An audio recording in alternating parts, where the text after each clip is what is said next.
Welcome back to Mournful Walrus. I am your host, Stephen Weathers, Vampire Hunter, and you are watching another episode of YouTube Happy Hour. I almost forgot the fucking name. Oh my god. This will be our St. Patrick's Day special with the most St. Patrick's Day appropriate drink of all. It's got to be perhaps my most complicated recipe so far. So let's just jump into it. You need a highball shoved full of ice, a jigger,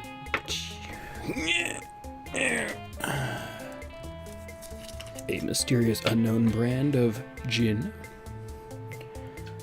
Let's aim for 1.5 ounces.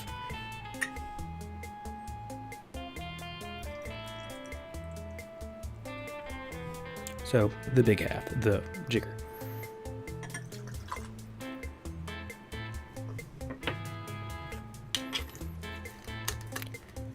Then, let's get the second ingredient.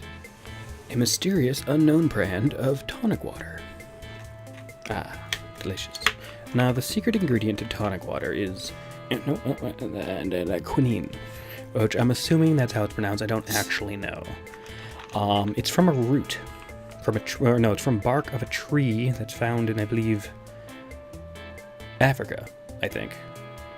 I'm a little rusty on that one. Then, top. I want to say that was maybe 2.5 ounces, give or take. And then garnish with my preferred garnish. Settle down, Mr. Drink.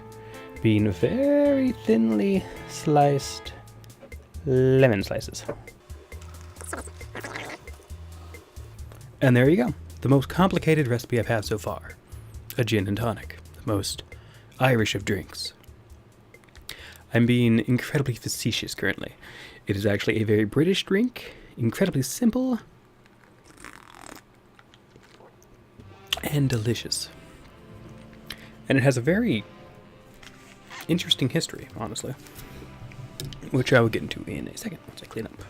So, the history of the gin and tonic goes back pretty far.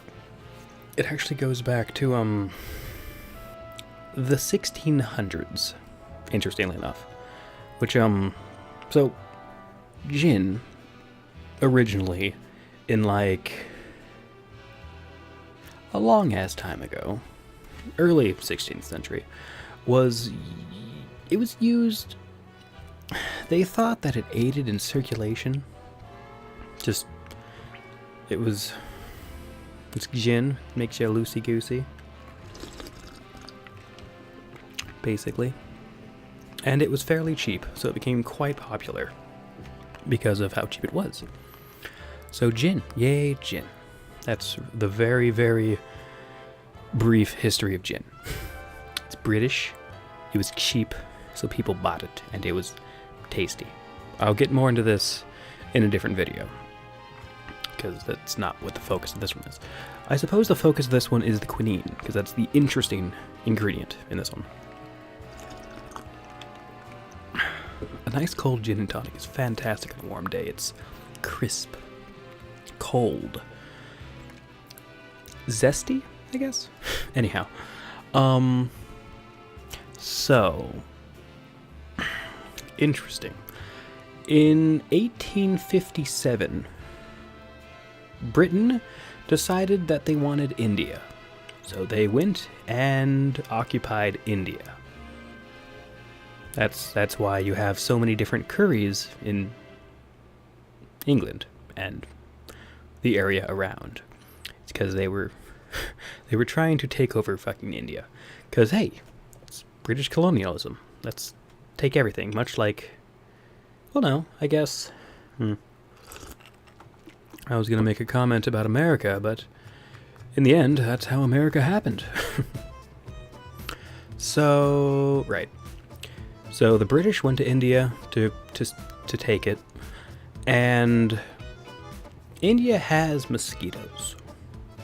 Right, right.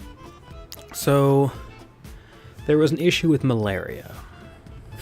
Because India and warm weather and stuff like that.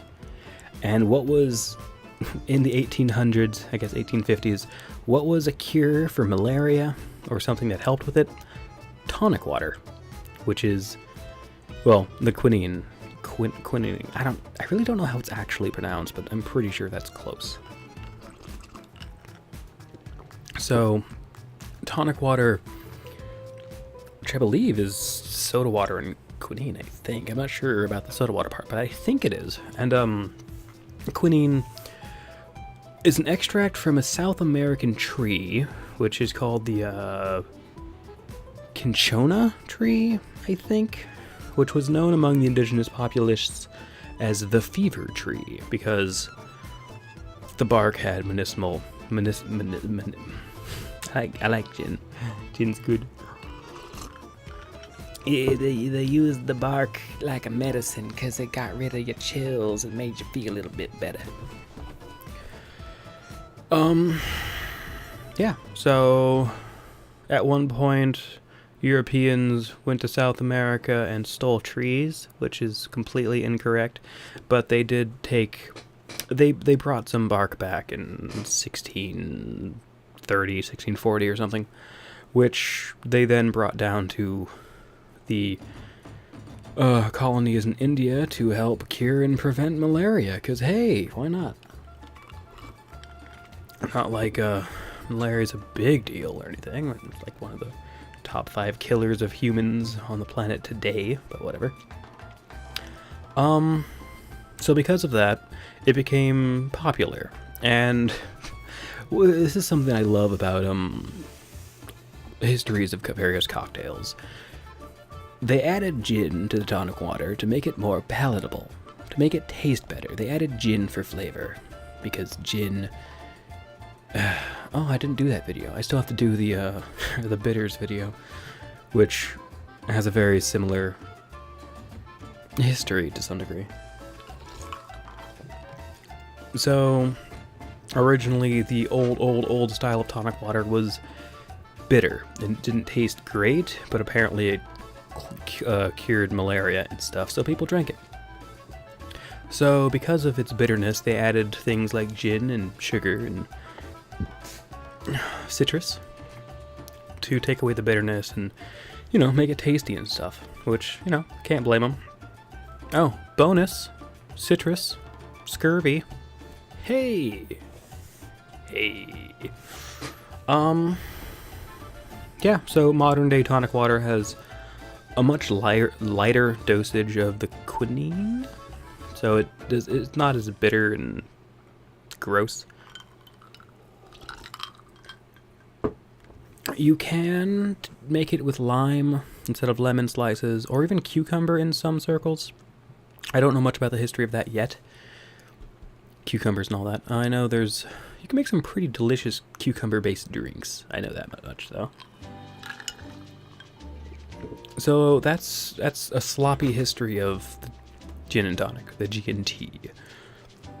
Because of its cheap, delicious healing factors or whatever, it became a super duper #1 choice in Europe, mostly Britain, I think. And I believe it's still pretty damn popular there, and mildly here in America, but I don't have any statistics on on how many gin and tonics get sold annually in America, so pardon my lack of citation.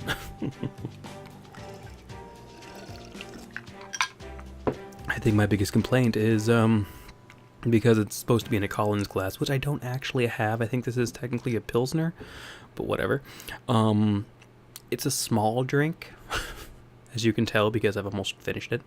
It's mostly ice in there at this point.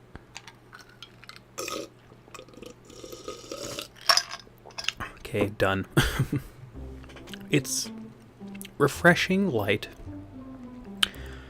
cold and cooling, and delicious. It's probably in my top 5 drinks, which I guess I should compile an actual list one of these days.